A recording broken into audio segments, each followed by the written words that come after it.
Everyone, welcome back to my channel Indian blogger Priyanka Patkar. और मैं हूँ प्रियंका। सो गाइस, अभी मैं सुबह सुबह रेडी हो रही हूँ। सुबह सुबह सभी लोग रेडी होते हैं, उसमें कौन सी नई बात है। लेकिन अभी मैं रेडी हो रही हूँ अपनी पूजा करने के लिए, बिकॉज आज है संतान सप्तमी, जो कि मैं व्रत रखती हूँ। बहुत सारी वुमेन्स होंगी, माएँ होंगी जो रहती होंगी ये व्रत। तो मैं ये व्रत रह रही हूँ आद्या के जन्म के बाद ही, तभी से मैं व्रत रखना ये स्टार्ट कर चुकी थी। आज मैंने पहनी है ये रेड वाली साड़ी। ये साड़ी भी मैंने ऑनलाइन मंगाई थी। वो वाली जो साड़ी थी ब्लैक वाली, पिछली बार जो देखा वो भी ऑनलाइन मंगाई थी। तो आप लोगों ने काफ़ी बार पूछते हो आप कि लिंक दे दीजिए, तो मैंने एक वीडियो में लिंक दिया हुआ है। अगर आप फिर से कहेंगे तो मैं आपको इन दोनों साड़ियों का लिंक ना अपने डिस्क्रिप्शन बॉक्स में और पिन भी कर दूंगी कमेंट बॉक्स में, तो वहाँ से देख लीजिएगा। मैंने ये अमेजोन से लिए, बहुत कंफर्टेबल है, बहुत ज़्यादा। तो आज मैंने सोचा है कि आप जूड़ा बनाया जाए। एक्चुअली मेरे बाल बहुत छोटे हैं और मतलब स्टेप बाय स्टेप कटे हुए, इस चक्कर में ना वो निकले निकले से रहते हैं। तो इसलिए ये देखिए, मैंने आज नारद मुनि वाला रूप ले लिया है भाई, क्योंकि मुझे इस पे रखना है सर पे पल्ला। और सरकता है ना पल्ला तो बड़ी दिक्कत होती है। पूजा पाठ करो ना तो सर पे पल्ला तो रखना ही होता है।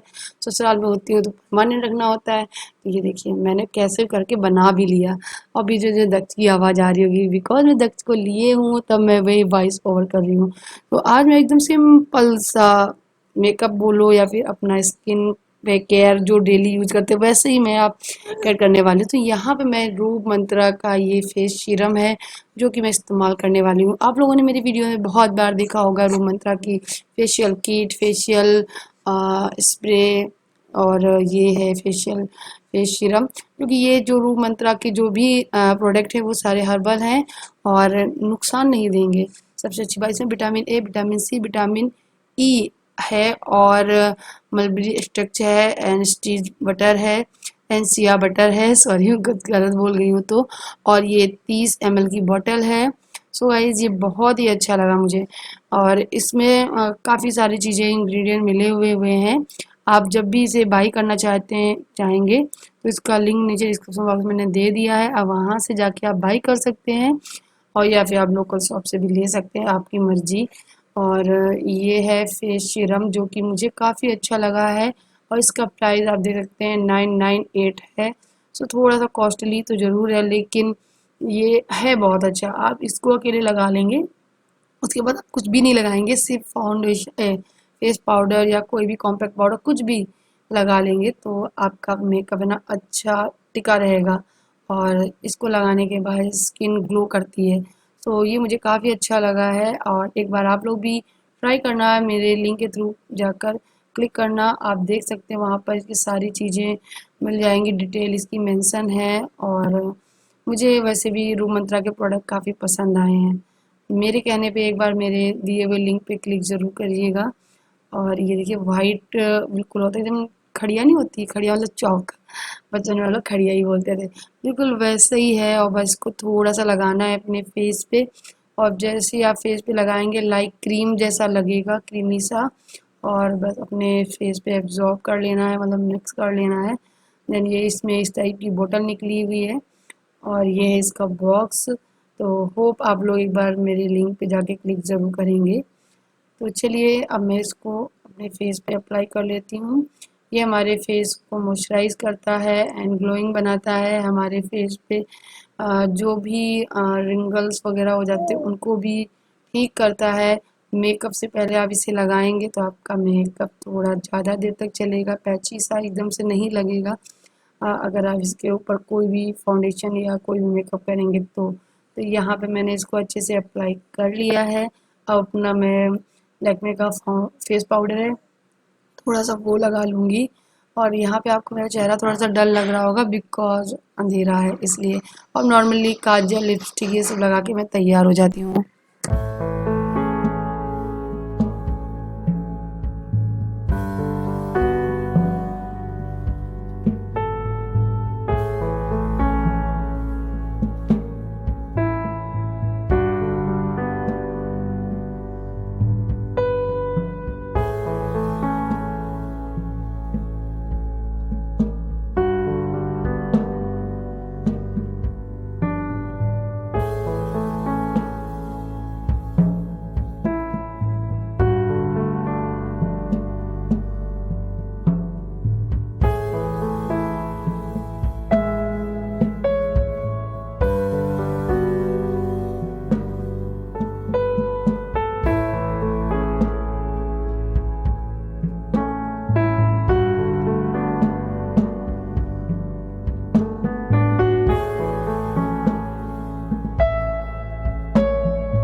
गाइस आप देख सकते हैं मैं रेडी हो गई हूँ। ये साड़ी भी काफ़ी अच्छी लग रही है मुझे, आप देख लीजिए। और इसका जो कॉर्नर वाला पल्ला था मैंने वो डाल लिया सर पे, कैसा लग रहा है ज़रूर बताना। तो ये जो पूजा होती है ये 7 पुओं से की जाती है, यानी आपको 7 मीठी पूड़ियाँ बनानी है शंकर जी और पार्वती जी के लिए, और 7 बनानी है जो हम लोग पंडित जी को दान देते हैं। जो शंकर जी को हम लोग प्रसाद में चढ़ाते हैं वही 7 पूड़ियाँ अ, हम हमको खानी होती है, यानी बच्चे की माँ को खानी होती है, उसी से हमारा व्रत होता है। वो आप अपने अकॉर्डिंग बनाइए, जितनी मतलब मोटी पतली जितना भी आप खा सकते हैं, बड़ी उस हिसाब से, क्योंकि वो 7 के 7 पूरे आपको एक दिन में उस दिन में फिनिश करने होते हैं। तो मैं यहाँ कर रही हूँ, सासू माँ वहाँ कर रही हैं, हम दोनों लोग अलग-अलग। मैंने सत्तावन सप्तमी की जो पूजा है अलग ही की है, कभी ससुराल में मैंने सत्तावन सप्तमी व्रत नहीं किया है। पता है क्यों? क्योंकि आद्या के होने के बाद, आद्या 6 मंथ की आद्या को लेकर मैं यहाँ सीतापुर आ गई थी, और तब से हम लोग यहीं रहते हैं, और जब भी कोई पूजा पाठ पड़ता है यहीं रहते हैं। होली और दिवाली हम लोग जाते हैं या फिर कुछ ज़रूरी काम हो तभी जाते हैं, तो हमारे सारे व्रत वगैरह यहीं पड़ते हैं। तो यहाँ पे मैंने लगा लिए हैं, थाली लगाना स्टार्ट कर दी है। तो आप देख सकते हैं ये पुए हैं, और इसे इसमें पुए में सॉरी थाली में पुए रख लेंगे साथ-साथ करके, और दूध रखेंगे। दूध कच्चा दूध है, ये मैं बताऊंगी क्यों इस्तेमाल करती हूँ मैं कच्चा दूध इसमें। और ये है फूल। तो ये देखिए मेरी थाली है वो सज गई है। अब चलते हैं और इसी थाली में और सारा सामान लगाने के लिए जो भी माता रानी को और शंकर जी के मतलब पूजा में लगता है वो। तो आप देख सकते हैं इस थाली सज गई है। ये कलश पे रखने वाला दीपक है, ये आरती का दीपक है, और ये है धूप, और ये माचिस, फूल, और ये चुनरी माता को उड़ाने के लिए, और ये संतान सप्तमी की व्रत कथा वाली किताब। तो ये मैंने तभी खरीदी थी, तब से अभी तक है मेरे पास। और ये है 16 सिंगार, और ये है लाल कपड़ा जो को टुकड़ी बोलते हैं। तो लाल कपड़े पे मैं बिठाऊंगी अपने शंकर जी और पार्वती जी को। तो ये 7 पुआ है, कच्चा दूध है, ये चूड़ी है। ये चूड़ी चांदी की है, आपकी इच्छा हो तो आप सोने की बनवा सकते हैं। तो वो सारी चीज़ें मैंने रख ली हैं। ये चूड़ी जो है ये मेरी सास ने मुझे दी थी बिकॉज़ मैं बनवा नहीं पाई थी, इसलिए तब से ये मेरे पास ही है। और ये है हमारे शंकर जी और पार्वती की प्रतिमा, जो कि हाथ से बनाई जाती है कच्ची मिट्टी से, उन्हीं की पूजा होती है। मेरे पास इतना टाइम नहीं है, हमारे पास मिट्टी भी नहीं है, तो मैंने ये रेडीमेड बने बनाए मंगवा लिए हैं। सो ये जो ब्रेंच दिख रही है छोटी सी जिस पे आद्या स्टडी करती है, इसी पे मैं लाल कपड़ा बिछाकर इनको इसमें विराजित करूंगी, कलश रखूंगी और अपनी पूजा शुरू करूंगी। आद्या को भी मैंने पास में बिठा रखा है, दक्ष सो रहा है, तो मैं ये पूजा आद्या के साथ ही बैठकर संपन्न कर रही हूँ। तो बस चलिए मैं फटाफट पूजा कर लेती हूँ। तो यहाँ पे मैं आपको बता देती हूँ कि जो शंकर जी और पार्वती हैं, आप जब बनाएँगे घर में तो एक डॉल जैसी बना लेंगे मिट्टी की, जो वो हमारी पार्वती यानी गौरा जी हो जाएँगी, और एक शिवलिंग बना लेंगे तो वो हमारे शंकर जी हो जाएँगे। लेकिन यहाँ पर मिलते हैं तो मैंने हमारे ओनर ने ही बताया था कि यहाँ मिलते हैं, तो हम लोगों ने ये मंगा लिए हैं, तो बड़े प्यारे लग रहे हैं। आध्या इनको देखकर यही कह रही है कि मम्मी मैं इनके साथ खेलूँगी। तो मुझे इस चीज़ का डर ये भी है कि मैं जब पूजा करके जाऊँगी तो कहीं ये उठाकर खेलने ना लगे, बट इसने नहीं, ऐसा नहीं किया था। तो बस यहाँ पे मैंने उनको चुन्नी उड़ा दी है, किताब रख दी है, टीका वगैरह कर दूँगी, कलश को भी कर दूँगी और फूल चढ़ाऊँगी, 16 श्रृंगार है वो चढ़ाऊँगी। और जो ये चूड़ी होती है, इस चूड़ी को ना ये कच्चे दूध में भिगोकर यानी धुलकर तब चढ़ाते हैं। फिर ये चूड़ी हम अपने हाथ में पहन लेते हैं। तो कुछ इस तरीके से ये पूजा की जाती है। चलिए मैं पूजा कर लेती हूँ। मैं पूरा ज्ञान तो नहीं दे सकती आपको, बिकॉज़ मैं भी खुद इतनी ज़्यादा नहीं एक्सपर्ट हूँ सब पूजा पाठ में। बट जितनी भी अपने मन से श्रद्धा से करती हूँ, बड़े मन भाव से करती हूँ। तो बस, और कोई भी भूल चूक हो तो भगवान जी हमको माफ़ करें। ये ज़रूर मतलब भगवान से कान पकड़ के हाथ जोड़ के माफ़ी माँगती हूँ। कुछ भी गलती हुई हो तो हमको क्षमा करना।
ये सारा पूजा का सामान है वो चढ़ा दिया है, और जो पुए हैं 7 इनसे तोड़ के थोड़ा सा भगवान को भोग लगा दूंगी, और उसके बाद मैं कथा पढ़ूंगी जो ये किताब है। तो कथा पढ़ने से पहले जो ये किताब है उसका मैं टीका करूंगी, और उसके बाद चावल वगैरह लेकर तो मैं आराम से बैठ कर किताब पढ़ूंगी मतलब कथा पढ़ूंगी जो कि इसमें लिखी हुई होती है। और जब आप इस कथा को पढ़ना स्टार्ट करेंगे ना तो इतने मग्न हो जाएंगे इस कथा में कि आप सब कुछ भूल जाएंगे। और सच में इतनी अच्छी कथा इसमें लिखी हुई होती है। बस मैं वही कथा पढ़ूंगी, और इसमें इस कथा में सब कुछ लिखा हुआ है कि क्यों रखा जाता है, क्यों नहीं रखा जाता है, क्या होता है, अधूरा नहीं छोड़ना चाहिए, पूरा करना चाहिए। सारी बातें इसमें है मेंशन। और जो भी मैंने ये चढ़ाया है श्रृंगार वो सब हम दान कर देते हैं, दक्षिणा दान कर देते हैं, 7 पुए हैं पंडित जी को दान कर देते हैं, और अपने गौरा पार्वती को मैं तुलसी के घेरे में रख दूंगी, बट आज नहीं, 1 या 2 दिन में। और यहाँ पे हमारी कथा है वो भी पूरी हो गई है, और बस इनको प्रणाम करेंगे किताब को। और एक बात और, अगर आपके पास चांदी या सोने की चूड़ी नहीं है तो आप धागा कलावा ले लीजिए, उसमें 7 गांठें लगाइए और गौरी जी के पास रख दीजिए। तो मेरे पास मेरी सास ने ये दी थी, मैं नहीं बनवा पाई थी, इसलिए मैंने वो भी कर लिया है। वो धागा आपको हाथ में बांध लेना है या फिर आपको गले में पहन लेना है। सो यहाँ पे मैं अब आरती कर लूंगी और हमारी पूजा है वो संपन्न हो गई है। अब मुझे क्या करना है, सिंदूर जो चढ़ाया है माता रानी को उससे मुझे सुहाग लेना है, और ये काम हर सुहागन को करना ही होता है। मैं कभी-कभी ये चीज़ मिस कर देती हूँ, बट ये नहीं मिस करना होता है, ये ज़रूर से ज़रूर किया जाता है। तो ये देखिए हमारे गौरा शंकर जी जो कि बड़े ही प्यारे लग रहे हैं, और अब मैं इनसे सुहाग लूँगी। सुहाग लेने के बाद फिर मैं अपने जो पुए वगैरह हैं वो उठा लूँगी, और जो दान में देने हैं वो शाम को दूंगी, अभी नहीं, क्योंकि अभी तो मैंने चढ़ाया ही है। तो ये है हमारे भगवान जी।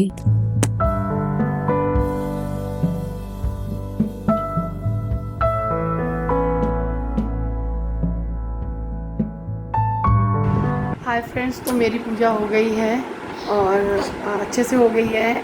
और कौन कौन ये व्रत रहता है मेरे साथ शेयर करना। मेरी लिपस्टिक देखो छूट गई है धीरे धीरे करके, पता नहीं कैसे। और मेरे दोनों बच्चे रो रहे थे, पता है क्यों? क्योंकि एक तो दक्ष रो रहा था, झूले में सो रहा था, वो जग गया, अभी भी है गोद में मेरे। और आद्या उसको चुप कराने में रोने लगी। तो बस मैं पूजा करने के बाद दोनों बच्चों को अपने पास बिठाए हूँ। दक्ष मेरी गोद में है और आद्या मेरे पास बैठी है। तो ये है दक्ष, देखो देखो देखो जो लोला है। और ये है मेरी आद्या, जो कि दक्ष को चुप कराने में बहुत रोई। मेरा बाबू रोने लगी थी। ए माँ मेरा बच्चा। ये जो व्रत है मैंने आद्या के लिए ही रखा है। आद्या के मतलब दक्ष के लिए भी रखा है, अपने बच्चों के लिए रखा है। ये जो व्रत है संतान सप्तमी का व्रत है और ये व्रत हर औरत को रखना चाहिए। वो इसलिए, मतलब मैं ये ज़रूरी नहीं किसी को थोप नहीं रही हूँ कि हाँ भैया आप रहो, ज़रूर रहो। लेकिन अगर आपको श्रद्धा है व्रत में, पूजा में, पाठ में, तो आप ये व्रत रख सकते हैं। और ये व्रत संतान की प्राप्ति के लिए रखा जाता है। संतान हो गई है आपकी, उसके लिए रखी जाती है, उनकी रक्षा सुरक्षा के लिए ये व्रत रखा जाता है। तो जिनके संतान नहीं है वो संतान की कामना के लिए भी ये व्रत रख सकते हैं। जिनकी संतान है, लड़का हो या लड़की, कोई भी ये व्रत रख सकता है। मेरे वैसे मैंने बहुत जगह देखा है कि लड़के की माँ ही ये व्रत रखती है, लेकिन मेरे ससुराल में जैसे ही मेरी बेटी आद्या का जन्म हुआ था उसी साल से ही मैं ये व्रत स्टार्ट कर दी थी। तो मेरा हो गया है व्रत का पूरा वो पूजन। तो अब मैं जा रही हूँ, चाय बनाऊँगी और चाय पीऊँगी। और थोड़ा सा इस साड़ी में अभी कंफर्टेबल फील नहीं हो रहा है बिकॉज इसमें फॉल वगैरह भी नहीं लगी है। तो अभी मैं इसको निकालूंगी और चाय पीऊँगी, ठीक है? और फिर मिलती हूँ मैं आपसे। सो गाइस, चाय वगैरह हमारी हो गई है। चाय वगैरह पीने, ओ चीकू हो गई। चाय वगैरह पीने के बाद अब मैं अपने बच्चे के साथ रहूँगी, अपने बाबू को थोड़ा गोद में लूँगी। अभी तो थोड़ी देर आद्या खा रही थी, मैं चाय बनाने गई थी और ये फिर से रोया, पता नहीं क्यों। बच्चा बच्चा है तो रोएगा तो आई, बस थोड़ा रोता ही जा रहा है। और बस मेरी गोद में आते ही चुप हो गया और आद्या नीचे चली गई है अपनी दादी बाबा के पास, नीचे जो हमारे मकान मालिक हैं उनके यहाँ। ओह, तो मैंने इसकी मालिश तो सुबह ही कर दी थी, आप देख सकते हैं बालों में तेल वगैरह है। तो अब मैं इसको नहलाऊँगी, काफ़ी देर हो गई है। टाइम बताऊँ तो 12 बज गए पूरे, और 12 बजे से पहले पूजा हो जानी चाहिए। तो हमारी पूजा तो करीब 11:30 से पहले ही हो गई थी, क्योंकि बच्चों के चक्कर में देर हो जाती है। अदरवाइज़ तो सुबह ही हो जाती मेरी, अगर मेरे हस्बैंड घर पे होते हैं, छुट्टी पे होते तो। तो चलिए गाइस, इस वीडियो को यहीं एंड करते हैं, वरना वीडियो बहुत लंबा हो जाएगा। और आज तो मेरा व्रत है, तो मैं हस्बैंड के लिए कुछ बना दूँगी, आद्या के लिए कुछ बना दूँगी, वो दोनों खा लेंगे। तो आज शाम तक की तो कुछ भी नहीं है, ऐसा ही है मेरा दिन। तो चलिए फ्रेंड, मिलूँगी अपने नए ब्लॉग के साथ में बहुत जल्दी।